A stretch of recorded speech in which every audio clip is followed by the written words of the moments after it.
and I find labels that say made in Ethiopia or Kenya, that I travel to Nigeria for my surgical needs and I come to Marrakesh for my conferences.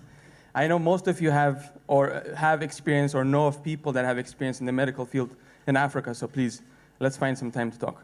Thank you. Fantastic. And finally, we have Chika Uwase. Good morning, everyone. My name is Chika, and I am a tech entrepreneur in Nigeria. And one of the biggest challenges today for African businesses is finding solid talent. Many of these employers are not only having an issue finding skilled workers, but also looking at soft skills such as passion and integrity. And this issue is heightened even among SMEs. But on the candidate side, do you know that 75% of job listings on LinkedIn in Nigeria are fake? So I'm launching a new product that is using artificial intelligence to look at a new set of data points to hire skilled talent, as well as looking at psychometric testing and competency to really make sure that we're finding well-rounded candidates. So I'm looking for investors, partners, and employers that are having challenges. If you're interested, my name is Chika, and you can grab me for coffee or tea. Thank you. So with that, I'm going to ask you in the audience, someone needs to come up with a question, or I will, because one of the big tests as a young leader is learning how to ask and answer questions out of the blue. So does anyone have one for them to put them in the hot seat?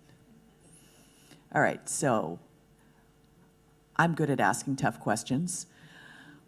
What is the one thing you could do next year, each of you, to take your idea to the next level? I'm currently building the MVP. And as a tech entrepreneur, we tend to have to find, first of all, talent. So I'm at artificial intelligence, because that's definitely a new program in Nigeria, but also looking for investors who are ready to ride this journey with me. So money. Yes, money. Okay. Next. Well, for me, I'm going to use the International Women's Day in March to launch off the program. And the theme for next year is pressing for progress. And to press for progress, we need to break some of the stereotypical perceptions. So what I intend to do is to contact the media in my country, which is a third driving force of getting information out in my country, both online, social, print, whatever it is, and launch a campaign on all the media stations in my country on having discussions at the basic levels on how to change these perceptions and then move it up as the year goes along.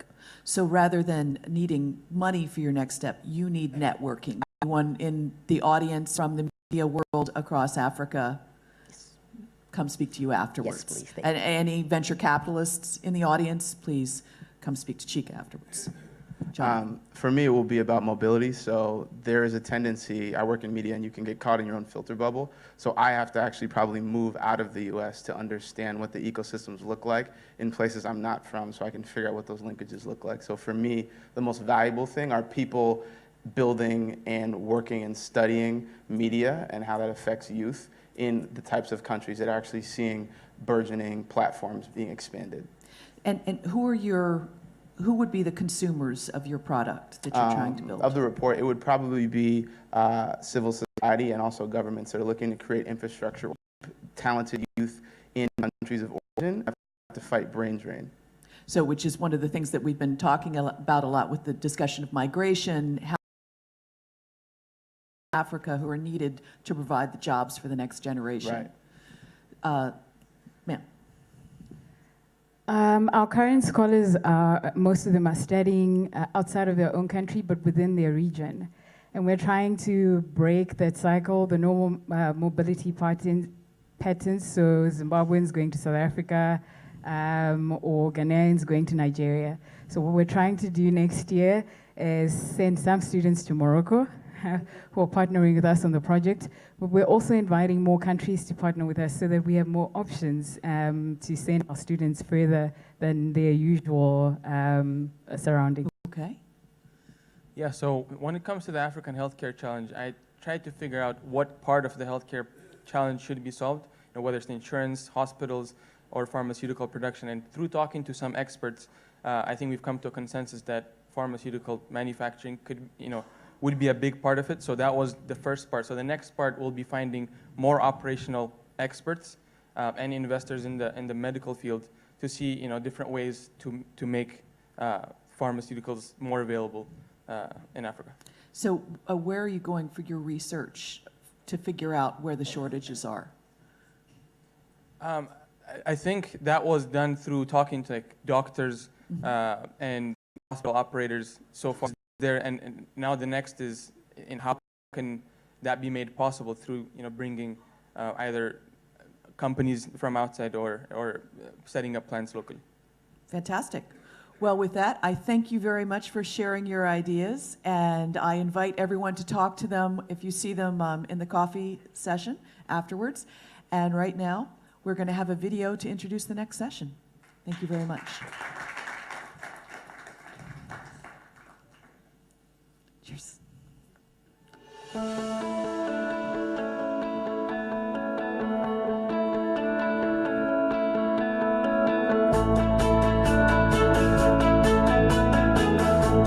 Countries in the Sahel are facing political changes that affect the rest of the continent and the world. The Sahel region has had a long history of instability owing to dry land conditions, climate. These factors have resulted in porous frontiers often lacking legitimacy. In such a vacuum, extremist organizations have expanded their ambitions and capacities, drawing an arc of instability. Are the measures taken by the Sahel countries and their allies only treating the symptoms rather than the disease? What are the operational frontiers for the security of the Sahel? What is the implication of Mediterranean countries and the danger posed on them by the terrorist armed groups in the Sahel? With the emergence of narco-terrorism, what is the link between terrorism and drug trafficking? Which development-oriented measures could be taken to tackle the root causes of terrorism?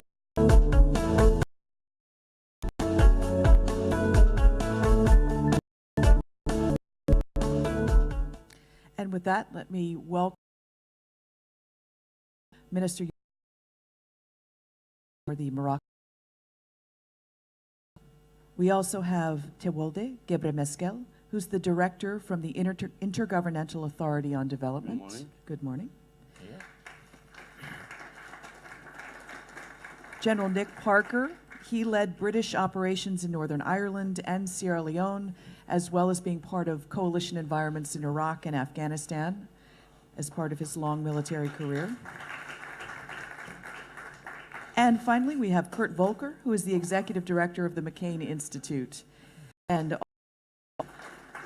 is handling things Ukraine for the Trump administration, but we won't be asking you about that now. I'll see you during the coffee break. According to the OCP policy report this year, if anyone's seen this yet, check it out if you haven't.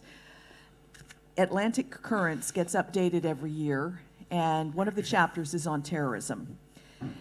And it says, among its many facts, that terrorism on the continent of Africa rose more than 1,000% since 2006, with a sharp increase in the past couple of years. And in the past year, the Sahel region has been one of those areas that's seen that rise. The UN Security Council described an attack in August where 18 people were killed in Burkina Faso. Now, there are actually several organizations that have been set up to try to bring security to the Sahel. One of them is the joint force that the G5 Sahel set up this summer. That's Burkina Faso, Chad, Mali, Mauritania, and Niger. But the members have been struggling to raise the funds, the approximately $500 million a year that they're going to need to run this force. Now, before I turn to my panelists, I'd like to ask the audience to vote. If you can go to your app. In the next decade, do you believe the Sahel will be safer and more prosperous? B, more dangerous and more prone to extremism? C, at a draw with expecting it, but terrorism becomes just another part of daily life like crime? Or D, change happens too fast in the Sahel and in Africa in general, so it's just too hard to predict? So if you all can vote, I'll give you time, and in the meantime, I will open with a question to my panelists. Lightning round. How do you think security will be in the Sahel in the next year and in the next decade? Minister? It will continue to be complicated if we don't show political will, commitment, leadership, and vision. I think these are 4 elements that we must take into consideration to face the different challenges. To perspective, they're in their hands their future through, of course, the support of partners like France and the European Union. We need to do our own homework internally. Security, military intervention is important, but if it is not accompanied by political transformations, economic development and growth, because at the end of the day, what is the most important to face all these challenges is how much growth do we realize and how much jobs we create. So security, yes. Military intervention, yes. But we need to work on the other 2 tracks, which are as important as priorities for our continent, which is, and also, which should work together. We should sit together and envisage the future, because today, all agree on everything is interconnected. Sahel, Maghreb, Mashrek, and Europe are linked because of the indivisibility of security. And today, again, 10 years ago, and I'm happy to see that Miguel Ángel Moratinos is here, the former Spanish minister, and I will surprise him. We already, in 2009, initiated, and Lanzarote, when you were foreign minister, this initiative, and this is still valid. And we warned 10 years ago about the difficult situation of the Sahel. And one other word came, if you allow me, the transatlantic link is essential.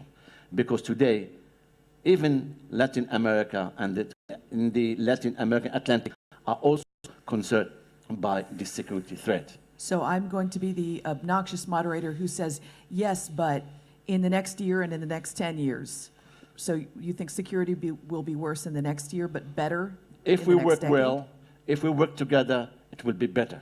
But, and we must have in mind, and that's why I would like to insist on this, that after the defeat of ISIS and Daesh in Syria and Iraq, the bad guys, they're going to search another place where to promote their culture of hate. And one of the vacuums today, unfortunately, the region is Sahel and Libya.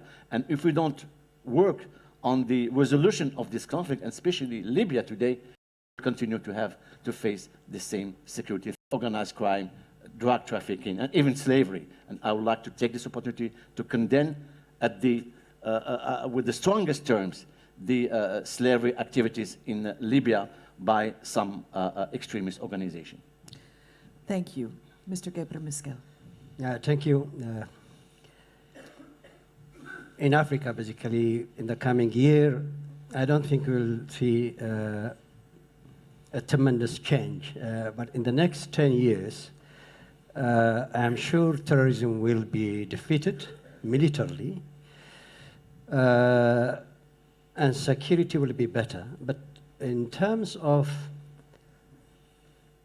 defeating violent extremism militarily doesn't really mean extremism.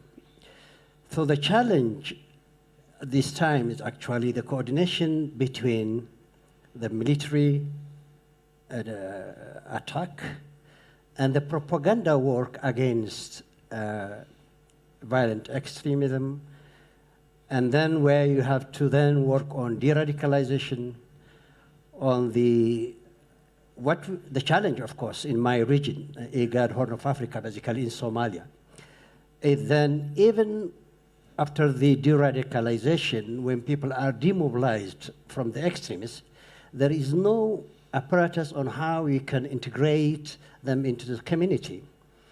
And then there is an environment and other challenges to face.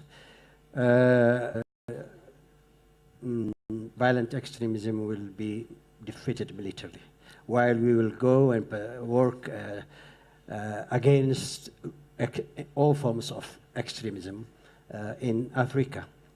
But we hope Africa at this moment has, the AU has a 2020 plan. It's called Silencing the Gun. It's very ambitious. We're not going to achieve it in 2020 where we can silence the guns in Africa. But actually the mission, the vision inside basically is for all Africans to work to silence gun, and then it means internal problems have to be, states have to strengthen their governance because the root cause of the other cause, of course, is unemployment, poverty, and basically inequality, and not even accommodating diversity where we are a very diversified society. Those all need to be addressed, basically. By doing that, hopefully, not 2020, but we will be able to silence the gun in the coming 10 years. So long-term optimism. Before we go to General Parker, who might have a little bit of a different take than you did, I wanted to revisit those questions that we just asked the audience, because if we could bring the answers to the questions back up. It turns out that, in your heads, 33% believe that the security situation is going to get worse, and 33% believe that it'll become part of daily life, and then 22% believe that change happens too fast to predict in the Sahel and Africa. So, General Parker, where do you fall in that? Speaking from very much a security perspective, the indications that I see for the next year are that this is an operation that is likely to fail.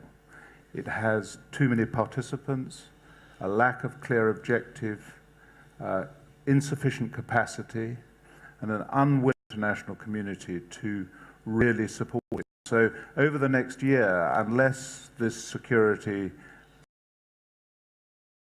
real shape, structure, and clear objectives, it looks to me to have many of the hallmarks of the interventions that I've participated in the latter part of my career. Over the next 10 years, I completely endorse the comments of my two predecessors. Unless we can address this in with a cross-sector approach where security is simply physical security is simply the enabler, this has every chance of turning into a very chaotic, very unstable part of the world. This is not about physical security, it's about human security and to be free from fear and free from want in a society that has proper civil structures. So good intent to some of the structures that are being built, but at this point lack of capacity and you doubt... And structure. The military structures have no clear leadership, no clear objective. There are too many participants. Domestic political agendas, I suspect, in some of the lead nations conflict with the requirement in the Sahel. So not just the G5 Sahel that you're talking about, or are you talking about other structures? I'm very impressed by what the French have done in Mali. I think that Yes. operation was fantastic, but what is the French domestic agenda? They are at the moment the lead in the security operation. Do their objectives conform to the real requirements of the people in the Sahel, or will they... Mr. Volker, your turn. Well, I'm going to agree with my colleagues here, but I'll come at it from a slightly different perspective. General Parker was talking about the inefficiencies in the international effort. I'd like to talk about, on the supply side, if you will, the growing insecurity. And I would say to your question, I think the coming year is likely to be worse. I think you're going to see a degradation in security. The next 10 years, as everyone has said, it depends on why it would be worse. I think you already have the ingredients of acting in a variety of ways, whether it's terrorism, crime, drugs, slavery, etc. They're making money doing it. But you have an influence with the removal of al-Qaeda from Iraq and almost entirely from Syria. You have, nonetheless, ideology, you have other outside groups, you have capacity that is going towards these groups in the Sahel, and you have proxies or the fact that they can be used as proxies. And so I think all of that adds up to this being a worse year looking ahead. In terms of the long term, it really depends upon the establishment of competent state-driven local capacity. It's not going to be only from outside. You can have outside support. Economic foundation that's got to produce revenue that then produces state structures, which then they also create opportunity for people, and it creates an investment in society rather than a willingness to go in any direction just because you can. So let's start with one of the structures that does some of what you're talking about, that you foreshadowed, the G5 Sahel Joint Force. Now, General Parker was rather negative about it. Minister Amrani, do you have a different point of view? No, I'm not negative about it. I think the first time in Africa today, the Africans are leading. They took their future in their hands. 5 countries are working together now on the military. They have the support of the French. Also, yesterday, during the meeting in Paris, there was support also from other countries in the Gulf and Saudi Arabia financially. I think that it is a good step. It comes within the respect of the UN security resolution. It's important. It is also, and I'd like to recall, in the case of Mali, for example, without the French intervention at that time, and Morocco was at that time at the Security Council, Bamako has fallen in the hands of the extremists. So yes, for the military intervention, because it respects some kind of, but we need to, as Kurt said, I completely share with you, economic strong states, because without strong states, within the Westphalian model, we cannot move forward. And today, I think one of the most important priorities is how to move with the Libyan conflict. With Libyan conflict is fueling a vacuum all over the region. All these threats, drug trafficking, migration, are linked to the instability of the region, because we were not able to solve the Libyan conflict because it is difficult. And this is the link, the nexus. The second item, I think, which is important, is the nexus between terrorism and organized crimes, drug trafficking, and everything. This is something I think that I might agree with you that security will be difficult, some vision in order to work.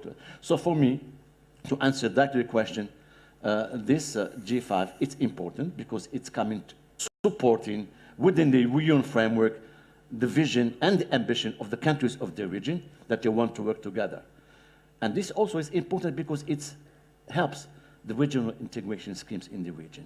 Because without regional integrations, we are moving nowhere. And this will have a problem in our region, in the Maghreb, because unfortunately, Maghreb is not working because for many reasons. Because if we had today a good Maghreb, a coherent structure, we could maybe contribute, Miguel Angel, to solve the Libyan conflict, for example, together, and to face together the security threats. Because the bad guys, they have a vision. Al-Qaeda, the Maghreb, they have a vision. ISIS is working at the level of the Islamic world. They have a vision from Gulf to the Sahel. So I think questions will come how to face with differently this threat. And yet, even in the OCP Policy Center's Atlantic Currents report this year, one of its main criticisms is, among all of these different bodies, who's in charge? There is confusion. Is it the African Union who can call in a standby force? Is it the UN that has this authority? So there are these different bodies with different goals, different ideas about who can send their forces into battle. How do you quell that sort of cacophony and make it effective? It's not easy. I was at that time Minister of Affairs, Delegate of Affairs in Morocco, and in the case of Mali, it was a decision taken by ECOWAS, and we have to some resistance. Some countries of the region didn't want this French intervention. So we had to bring it to the Security Council to have a support. So the UN must be the leading body when it comes to deal with peace and security. General Parker. I absolutely agree that there are some significant pluses. And talking at the moment about the military security side, it is very good news that there is a force that is formed from the people who the security challenge face the security challenge. I'm sure at the strategic level, as the Minister says, there are some very significant pluses. My concern is that there is a very challenging security to. I mean, we call it terrorism. It is hugely challenging. And we have at the moment a force of 5,000 made up from 5 different nations who have partnerships with the UN force and with the French force and with presumably some special forces from other countries that are operating in the region. This is a recipe for tactical confusion. If you are going to succeed on the physical side, physical security side of these operations, there has to be clarity of objective, a clarity of command structure, and as you've said, the who is in charge issue, which is an extremely difficult one, has to be addressed. And what we need to be are the forces of the region be able to achieve that objective themselves. And I think the Ambassador alluded to the fact that building forces that are capable from within the societies that are affected is a very important aspect of this. But don't kid ourselves. These great steps to bring an local international force to own the problem don't look from a professional military perspective like a credible force. 5,000 from 5 nations just doesn't cut the mustard. Mr. Gebremeskel, you've been part of efforts that have worked. Yeah, basically it's good that there is French involvement there. 5, there has to be a real coordination and military coherence. It has to work also in accordance with the European Union, where there could be a full support, not only one country supporting the Francophone aspect or the other aspect of African Union. It has to be, but basically, as the Minister indicated, ECOWAS is an organization, a regional organization that has been so active, working in economic integration and other in security efforts as well. So the need to work closely with ECOWAS is fundamental, even if there is external intervention to fight global terrorism. Basically, it's not an African issue; it's global. So the intervention is important. But again, if the locals do not take this responsibility, it will remain challenge. Ambassador Volker, you're part of the Ukraine effort, taking some of the lessons from what you've seen working or not working there. How can the Trump administration help Africa? Well, just to draw one parallel with Ukraine, the degree to which major powers want it to work or don't want it to work has a very big impact on the outcome. And so we currently have a situation where at least one major power doesn't want peace in Ukraine, doesn't want to remove its forces from that. I think in the case of the Sahel, to apply that, to get major outside powers seriously would be beneficial. I think it would be a good thing. Right now, as pointed out, France has taken a lead. In some ways, people have talked about the G5 effort as a way of France handing off. I think it's premature to talk about handing off. I think we actually need more. And I think we need more from a wider international community. The one area where I guess I would be hopeful is that the current U.S. administration has certainly ratcheted up the military operations against ISIS. This has been a priority for the Trump administration to go after ISIS. It is not clear that there's a strategy for then what. So we remove ISIS from Iraq and Syria, but moreover, how do we deal with the phenomenon of distributed terrorism again as we had with Al-Qaeda and as we will continue to have with ISIS. But the fact that we are making progress against ISIS means that that issue becomes the next front and center issue. So I do hope that it will become more of a priority for the United States to be thinking about sustainable security in these very vulnerable parts of the world, much more so than it has been the case for the last 10 years. Now, we do have some people in the audience who've been part of the U.S. effort in Africa, both on the State Department side and the military side. So if we have a microphone, I'd love to put one of them on the spot. They've been having coffee. Christopher, could you introduce yourself and Sure. That has worked? Yeah, and this is more to address Chris Hattair, U.S. Embassy in Rabat here in Morocco. And in looking at how to deal with some of these longer-term efforts, not immediate term, but in the long-term capacity building exercise, the U.S. established the Sahelcounterterrorism Partnership about a decade ago. And it's working with North and West African partners to provide security sector assistance by, with, and through, but it also incorporates a partnership model. So we're hosted here in Morocco, and the partner capacity obviously is different within different countries in the partnership. Morocco is a very extraordinarily capable security partner. And so with them, we worked in a couple of sectors. One is anti-terrorism assistance, and working with Morocco security experts to develop a cadre of Moroccan experts, critical incident response, how to respond during terrorist incident. We've also done the same in the prison system, working with Moroccan prison experts as they've reformed their prison to help them build capacity in the Sahel, fostering the regional exchange of knowledge, prison visits, architecture, working to improve prisoner classification techniques to help eliminate radicalization, promote rehabilitation within the prisons. And so I think the challenges we learned is it's important to think about partnerships that use local partners as well, because in the long term they end up being more cost-effective, more efficient, more durable, and perhaps most importantly, they help facilitate those regional linkages that we're talking about between the Maghreb region and between the Sahel. Thank you very much. It's working. I just wanted to see, General, could I ask you to tell us a little? Major General Seguin, you'll see him on the next panel. Yeah, Major General Barry Seguin from U.S. Africa Command out of Stuttgart, Germany. So we're probably a little more optimistic about the G5 Sahel force. We view it as Africans coming together to own African problems, but undeniably, as the General stated, there are concerns about how it's coming together. It's somewhat of a zero-sum game in terms of where the forces are coming from the respective countries. We haven't seen the kind of coordination we desire.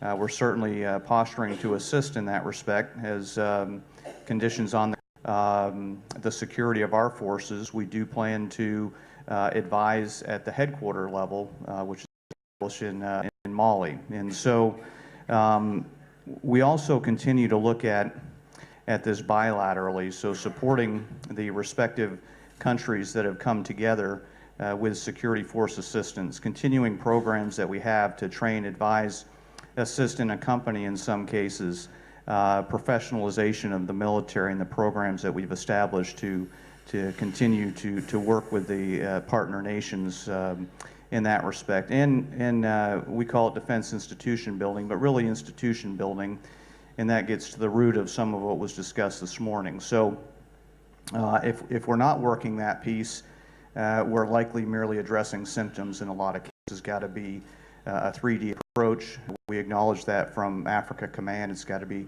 3D diplomacy development. To note that defense is not the solution first and foremost, but it's certainly part of a larger solution. So we have committed as the United States. State Department announced about $60 million in support to G5 Sahel. Some of that will be bilaterally. About 45% of that will be determined by Department of State, certainly in conjunction with Department of Defense and with our influence on how that's spent. And then about 15 million is Department of Defense funding that will be in a largely bilateral way, starting out with Burkina Faso, and what are the ones that we have with them in terms of security force assistance to help that force to mature and hopefully be an advisor role who we're certainly partnered with, as General Parker alluded to, getting at some of the objectives of the force and where we hope to see this go in a partnership long term. Thank you. So, my heart goes out to the soldier on the front line. I am concerned that there are two narratives. There is a very constructive strategic narrative which is borne out by nations' desires to make this work, and the talk from the top sounds good. But if you view this from the perspective of a soldier on the front line with the people that he or she is trying to deal with, having such a lack of clarity above you is not the way to go into a fight. Our nations, the US, Britain, make sure that it builds up overwhelming capacity before it deals with a challenge. We wouldn't put our people at risk unless we did that. Is that what we're doing here? Or is there a strategic narrative that is trying to build, quite rightly, trying to bring people together to address this in a true cross-sector way, but at the field is the security operation on the front line, and the two don't seem to link to me. is there a way to fix that? To work together and to have a real strategy. I heard the intervention by my US colleagues and the general from Africa. We talked about the French experience, but we should not forget also one of our major partners, the European Union. The European Union today is working, and Christian Lefler is here, the Deputy Secretary General of the EU has a new policy as security and defense, and also the term as far as foreign policy. Today we are also joining our efforts with EU within the EU-Africa strategy. We had just held a summit in Abidjan to tackle these issues in a comprehensive manner.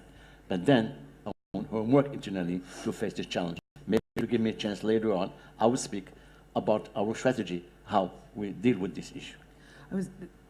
The positive is to have another partner to draw resources and expertise from. Yeah. The negative is EU, NATO, US, UN, a lot of bodies coming together.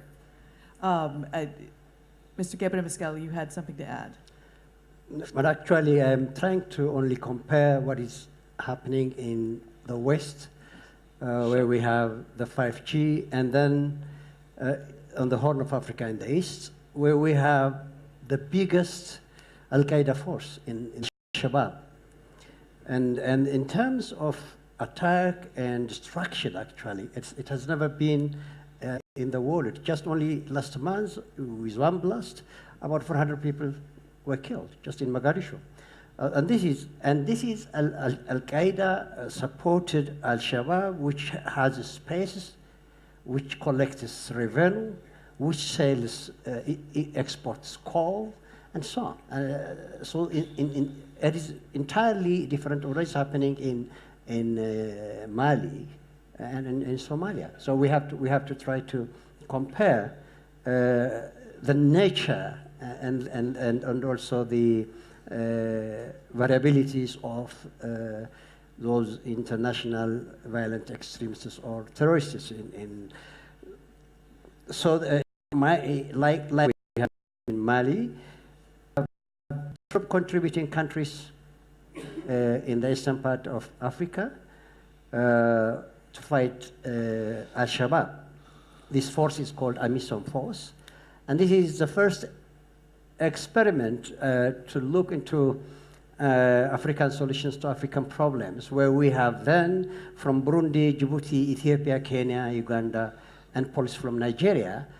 Those are supported by the international community. So the challenge now is, of course, we will talk later about coordination, currents of leadership, command, and so on, but the finance aspect, the budget.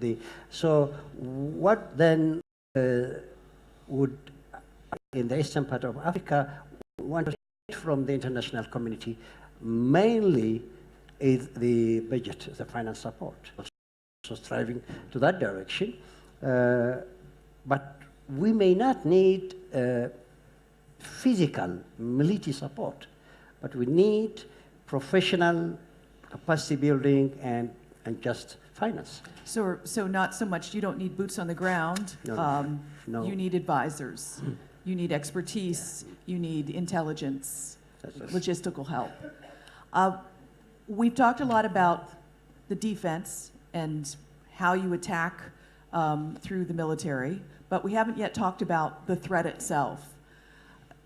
You have groups across Africa that have local grievances, but they have also been supercharged from Al-Qaeda or ISIS. What is the key to defeating them? Because that's always a debate. Is it providing jobs? Is it fighting an ideology? Ambassador Volker. No. Again, I'd say it's short-term, long-term. In the short term, where you have groups that are armed, that are radicalized, that are acting, you need hard security capacity to deal with them as quickly as you can. You just have to do that. But when you look longer term, it's a much more complicated picture. You need to have people invested in their own societies. They've got to have economic opportunities. They've got to be building things rather than have to discredit the ideologies that are foisted on them as being destructive and being destructive of life. Do both. I wouldn't think that you can't look at terrorist groups that are there today and say, oh, if we can just convince them that it's wrong, or if we can give them jobs, they'll go away. That's just not going to happen. They're too invested in what they're doing. But you've got to then have the security capacity to defeat them and build longer-term structures that might change the environment that makes it conducive for them to be able to recruit and carry out activities. This is the big issue. I think I agree completely with Kurt. Maybe I will elaborate more on comprehensive approach. In the case of Morocco, we have been doing this for a long time ago. Of course, security, military, and also important to work together to dismantle all these cells from Somalia with Shabab to Al-Qaeda in the south. Because they have a vision, they work together in all the region, so we have to work on the security front and military. Then there is the second, I think, track is the economic development, because we have to create jobs. We have to respond to the expectations of our young generation, where they need more growth, more jobs. And three, I think today is the most important, is how to deconstruct the jihadi narrative, how to beat them at the feet of the narrative on the ideas. And also, not only to deconstruct, but to present an alternative narrative. Because today Islam has been hijacked by a minority in the region. And this is, I think, it's what we are doing. If we have some time, we can share with you what we're doing as far as deconstruction, reform of the education, the training of the imams, because at the end of the day, these guys are harming us, all of us. They are targeting us all. So we need, I think, to work together on this narrative and how we could exchange at the level of the Islamic world, but also with our partners, because many of them also are coming from Europe. They were born in Europe, grown in Europe, and they have this ideology. And there are some kind of specificity to really defeat. If I could just ask a follow-up, Morocco does have a famous program where you've educated the imams who go out and preach to the people. Can you tell us how many have you educated? How has that worked? Well, we have an institute in Rabat, which works for the Moroccans, because we need also to tackle these issues internally, but also with partners in Africa and in Europe. Two, I think that we have to reform the education systems. And when we started reforming the education in our country, we found some crazy things in our school books. So we have to reform this. And we had also to introduce all these shared values in our constitution. Because gender equality today is in our constitution. We had to compromise. And this is, I think, Morocco was the commander of the faithful. He was a leadership, and we have realized that the compromise is something the religious issues. They are not easy, they are difficult to address, but you need to have a clear strategy. So we have training, men and women, we forget, because the women also play a very important role in transmitting the value, the education. And in the case of Syria, for example, and it's a big issue in Iraq, they have a lot of women fighters. They are coming back with the children. So one has to address also this issue. And one item also, as I want to stress on it, is the de-radicalization in the prisons. We have been doing this in the prison, and it was very successful. And we're also using, you know, some of the ex-Salafists that has been repented, they said that in English, de-radicalization. So this is, I think, a strategy that we should address really at the level of the narrative, to propose some values which is consistent with our commitments, and we can help us to face this kind of challenge. Mr. Gebremeskel, is that exportable? Yeah, it is, of course. I just want to endorse that. On fighting Al-Shabaab in Somalia, basically, we have division of labor between us, IGAD, the regional economic organization, and also the African Union. While the African Union is trying to work strengthening the military support to AMISOM, IGAD is trying to work on the soft hand, like Somalia has at this moment 5 or more federal states. Therefore, governance is very important to go to the federal structure, to the democratization process, and so on. That is when we have to strengthen those. At the same time, we started last year, actually, on trying to train trainers for the youth. We had about 55 of them from all the regions of Somalia, and then they were trained on the ideology of how to combat the extreme ideology of Al-Shabaab and international extremism.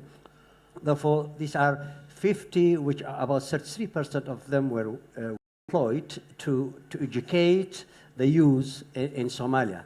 Last month in Djibouti, actually, we brought about the elders of the community, the sheikhs, Ugaz, and all those, and the same training is also given to them on de-radicalization, demobilization, and reintegration to the society. This is a project which is facing a lot of financial project, but these two has to go hand in hand. The ideological fighting against Al-Shabaab, and also the AMISOM has to be strengthened and defeat the army. Because it's unbelievable. We have about 22,000 plus AMISOM army, while Al-Shabaab is 5,000 to 7,000. Just that's what is happening. Therefore, there is an issue of coherence, of command and leadership. There is commitment, will. So this aspect of the ideological and the military has to be coordinated and go hand in hand.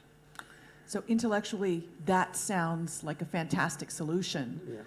General Parker, I you've been part of. Roll back just a tiny, Yeah. and it may be considered by some to be an unhelpful remark, but it is absolutely right that if you have a security challenge, the military will say you need to go in hard, and in order to create the conditions for others to be able to do their thing. This is extremely dangerous, because when you go in hard against a confused enemy, you are just as likely to damage the local people. The innocent will then turn against you. In order to do this effectively, you need extraordinarily high levels of capacity and capability, high levels of intelligence. You need extremely well-targeted weapon systems. This is not something for a conversation on a sofa. This is really complicated. And the risk is that we encourage people to go in hard, and they will create the conditions, exactly the conditions that we don't want.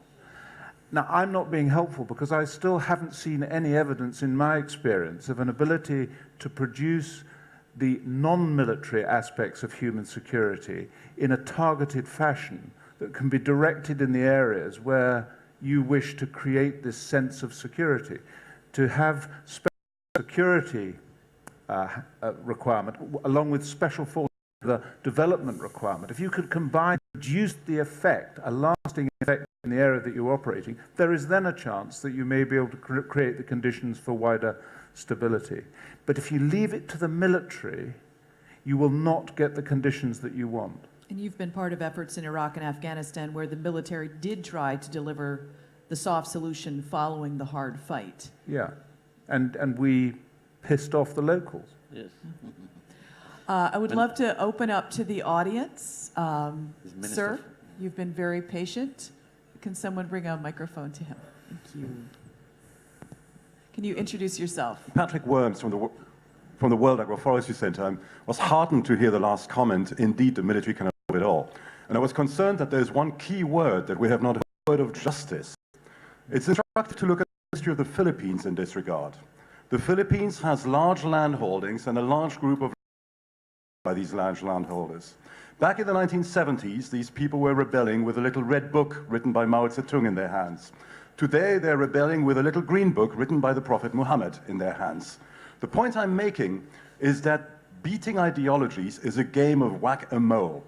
You beat one, another one will take its place, as long as the fundamental desire for justice, for stability, and for a fair chance to build a decent life is not being addressed. And that goes beyond development. That goes to the heart of a word that is on the screen.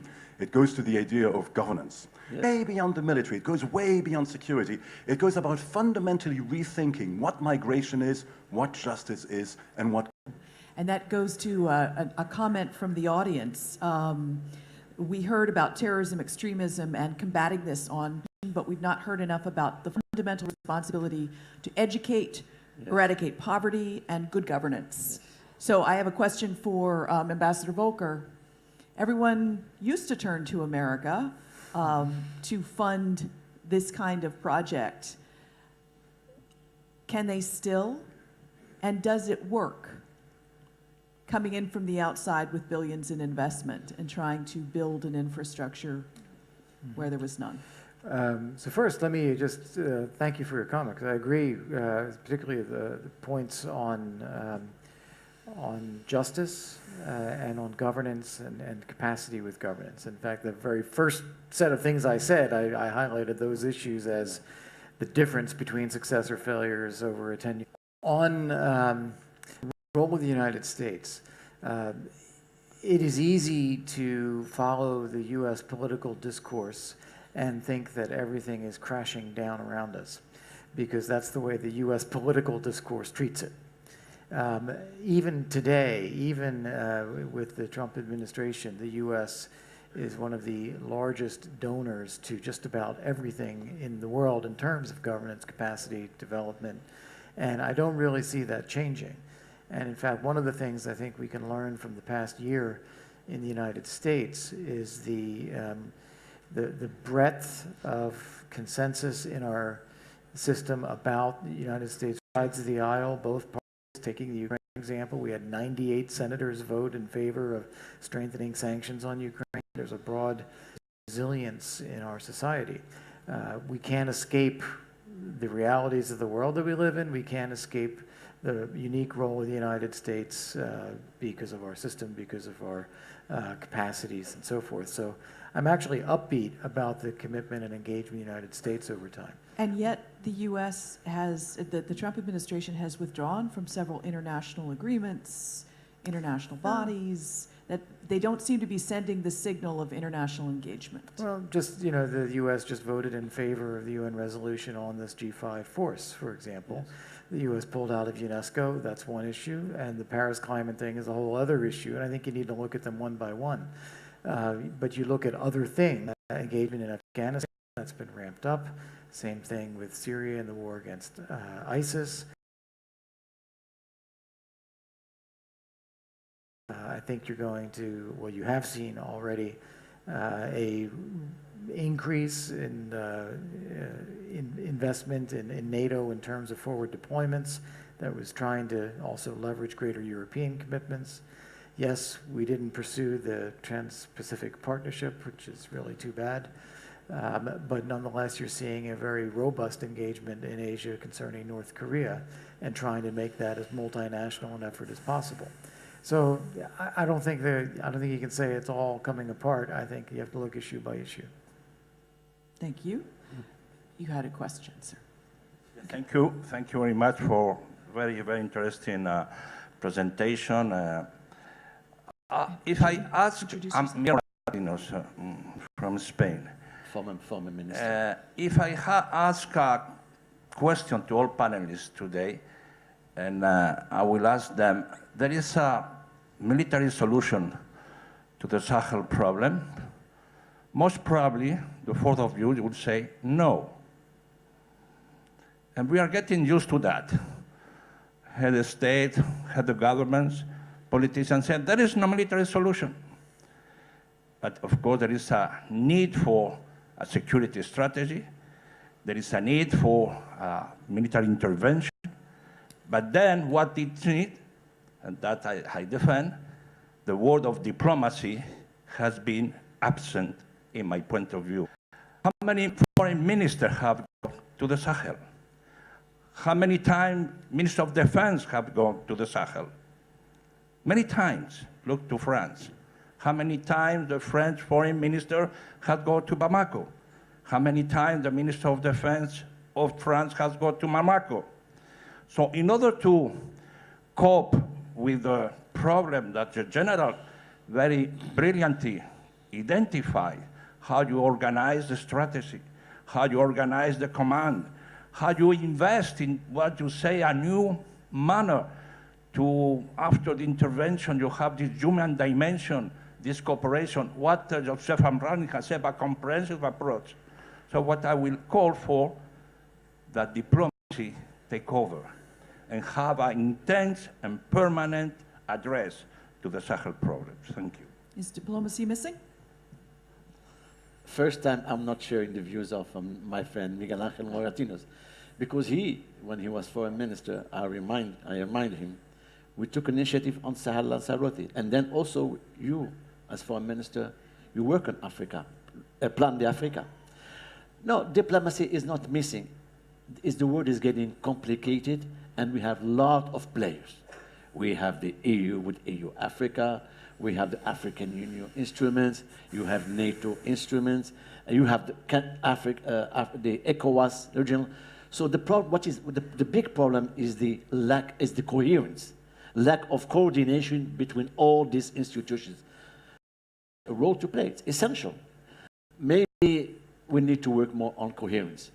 And let me, as I am speaking about the comprehensive approach, I didn't have time to dwell on the details, but when I said political reforms means good governance, justice, instrument schemes, transparency. This is the way how. Because instrument schemes? To bring the investment, the guarantee schemes. It's important. If you don't have the necessary tools to attract investment, you are moving nowhere. So you need to have all this kind of instrument, and this needs a bunch of reforms at the political, at the economic, and so on. So I think today what is important is how much we are moving, how fast we are moving. I think we need to do first our solidarity of partners, the help, the cooperation is essential, but we should take our future in hand. We should do our own homework in these different tracks. And also, we cannot dissociate between the economic development and the political democracy and so on. There are two faces of the same coin. So I would like to invite people also to ask questions through the app. Karen, I hand this to you. Karen Donfrey, German Marshall Fund. Mr. Parker, I wanted to draw you out on your comments because you were compelling, perhaps depressingly so, that what we're doing now is not going to work. But this may be the best we can do. And I'm wondering, if that's the case, how would you refine what we're doing, the capabilities we now have, based on your experience? I mean, we've tried, your pairing of military teams and development teams, we certainly tried it in Afghanistan with the provincial reconstruction teams. Are there models that you think could be adapted to make what we're doing today more likely to succeed? Thanks so much. Yes. I've had two little bits of experience where I have seen proper leadership. Northern Ireland, for very particular reasons, and Sierra Leone, for limited in time terms, but where there was clarity of purpose. I'm going to be a tiny bit controversial, but I listened to this wonderful strategic conversation. You know, we try to get this wonderful coherence at the highest level. This challenge needs leadership. And who is it in the region who is prepared to stand up and lead in the way that I've been led in coalitions by the US over the last 15, 20 years? Whether you agree with the outcome or not, our actions were far more coherent because we had a lead partner who helped us all to go in the direction that we had agreed to. I don't see that lead partner here, but maybe there is. So the diplomacy, the conversations that need to go on, need to identify who it is that should be leading and then subordinate within the parameters of national interest. But I don't hear much about Nigeria. I don't hear much about Senegal. There are places that must have a sense that they could potentially take leadership in this challenge. And then it is not just a security issue. It has to be targeted cross-sector intervention. It's a word that'll put everybody off, but that you have to place your capability in a truly comprehensive way in as close to real time as possible. So two things: leadership, force leadership because it's in all our interests, and then make sure that it's an integrated and concentrated approach. Mr. Amrani, is Morocco the one to take those reins? I completely agree with him. To have an African policy which is very active in the continent, which is based on human development, shared prosperity, job creation, investment. So I will say, you said leadership, I will say four words: leadership, commitment, vision, and I will add resilience. It's only with these three magic words we can move forward in building up peace, stability, and security in our region. If we have these four elements, and the commitment, the vision, and we can work. And commitment is essential. It's essential. As far as when you were talking about the experience of Shabab and Somalia, I think it's very important what you are doing. It is one of the hardest and the next also. Work together, no way. Work together, sit together, plan together, and try also to see how we can benefit together. And resilience is what jumps out at me. Sir. Thank you very much. John Yearwood from the International Press Institute. First, a question for the ambassador. Going back to your comment earlier about the U.S. involvement in the region, after the attack on the U.S. Special Forces in Niger, there were a lot of reports that the U.S. was going to get more engaged militarily in the Sahel. I haven't seen very much, and I'm wondering if you're paying much closer attention and reading the tea leaves closer than many of us. You may have seen something there that we have missed. So I'd like to get your impression about what's happening as a result of that. And a question for the minister, the kind of media attention that came out of an attack like that reinforces in a lot of people's minds that whatever you're doing isn't working. How do you combat that kind of narrative and impression?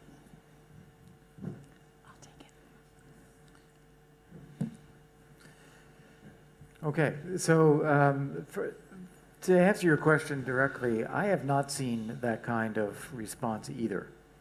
And to add a little bit around it, the fact that there were soldiers there and they were carrying out operations like that came as a surprise to a lot of people in Washington and in the country, that the U.S. engagement had crept up that much. And so that kind of caused a little bit of a shock. So wait a second, what are we doing? And I think that also then causes a bit of a cautionary response. And we got to be careful about what we're doing here. I also think that it's connected to the broader phenomenon of being so focused on fighting ISIS geographically in Syria and Iraq that we have not really developed a strategy for how do we deal with ISIS and Al-Qaeda and violent extremism as a broader phenomenon. And our role has grown, but I don't think we've got a concept around it. And without that, I don't think that you're going to see willingness to commit lots of resources because you can't explain it. Like, how is this going to make it better? I would not at all be surprised if that's the trend, if that's where we go, but I can't say that I've seen it. And just a comment, I was thinking about Miguel Martinez's question about diplomacy, because it's a good point. You know, you don't see any of this. And I guess what I would say is that diplomacy can be effective when it is representing capacity. So if you have actors that have the ability and the will to do something, then the diplomat can be a person that can convey that and negotiate that with others and see if you can have a successful outcome. The problem with diplomacy is that we don't have the underlying will and capacity to apply to it. And so I think there's very little that a foreign minister showing up is going to do today because we don't have the commitment. And I think that's why we're talking about that and where we need to work. Good question. I might agree with you. This will take time. You're not going to change the narrative from one day to another. We have to work. We did the commitment to work on these three pillars: the politics, the economic, and the narrative. And there is today debate at the level of the Islamic world. And there's also divisions. It's important, Shia, and Shia, Sunnah, and also there is a big issue, is the issue of identity. If we don't face the issue of identity in the Arab world and the Islamic world, we're not moving nowhere. But this, we have to continue to work. We have to continue to be committed. It will take time. It will take time. But some results in the ground are, you know, we see them in Morocco, thanks to our strategy to work on, even in cooperation. The issue is that we have to work all together at the level of the UN, at the regional level, Arab and Muslim countries, and also internationally. So it is a long process, and we have to stay committed and work. It's not easy. So as our time is winding down, I'd like to invite everyone to do a word cloud exercise, answering the question after listening to this conversation: what is your one-word answer to what will bring security to the Sahel? And while you're thinking about that, I'd like to invite one more question. Thank you very much. My name is Marie-Françoise Marinelli. I'm the country director for the World Bank in the Maghreb, and I'm based in Rabat. What is surprising me is that yet Libya is at the center of most of these issues. So I don't know, for your interaction, are you foreseeing, I mean, recently, of course, it has been at the center of the conversation because of the dreadful report of CNN on the slavery and so forth. But I'm looking much broader than that, because clearly the routes of migrants. And my sense is that Libya needs to be brought into the conversation at the level of the G5. So what is your reading of that? What is happening? Well, we wish, but Libya had no government. Libya has no parliament. Libya has no institutions. How we could work? Today, the priority is to support Hassan Salame in his effort, is to support the. We have to. He's working on the constitution. He's working on the preparation of elections, and then we can. But Libya, of course, it's a key. It's essential, and we have to support Libya, to support the effort in order to move forward, because the nexus is there. Any other comments on Libya? What he said. Got it. And meanwhile, we've, on our word cloud, governance was leading for a bit, but it looks like climate and cooperation are two of the leading solutions that this audience sees to bringing security. So we have just a few minutes left. Right, action. Action. So what can the U.S. do about that? Well, action, I think, is, I like that word. I didn't think of it. I like it because there's a lot of talk, there's a lot of circling around, there's a lot of identification of the problem. But as General Parker said, who's going to take the lead? Who's going to take action and say, because ultimately, at least on the security side, we know how to do the basics of improving security, but it does take a big commitment. General Parker. Just looking at the cloud, I would bring coordination, cooperation, and leadership together. But don't underestimate the complexity of this challenge, and the risk tends to oversimplify the huge complexity of delivering a result. And in delivering that result, cooperation, coordination, and leadership, and not just physical security, are absolutely critical. Who would you put in charge? I think I'm not a diplomat, but it's got to be somebody who's trusted by the parties who are involved. And I'm not the person to tell you who is trusted by the parties who are involved. I'm a white, Western, Northern European, so it's here, it's there that answer needs to come. Got it. Who would you put in charge? But actually, I've said it earlier, it is governance deficits has to be solved. So there is the internal aspect where the governance has to be addressed, poverty and employment can be addressed.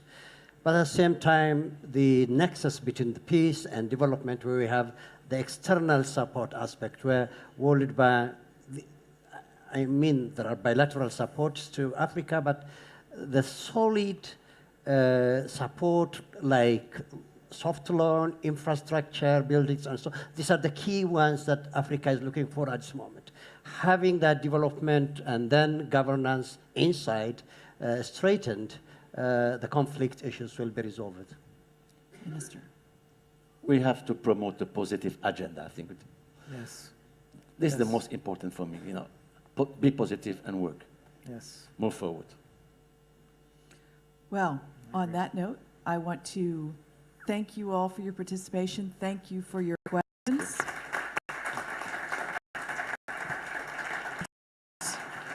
Invite everyone to sit tight for the next panel. Thank you. Thank you.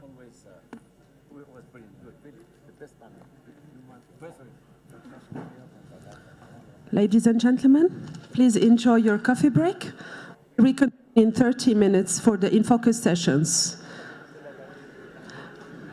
Please check your agenda on the ID Connect application for more details.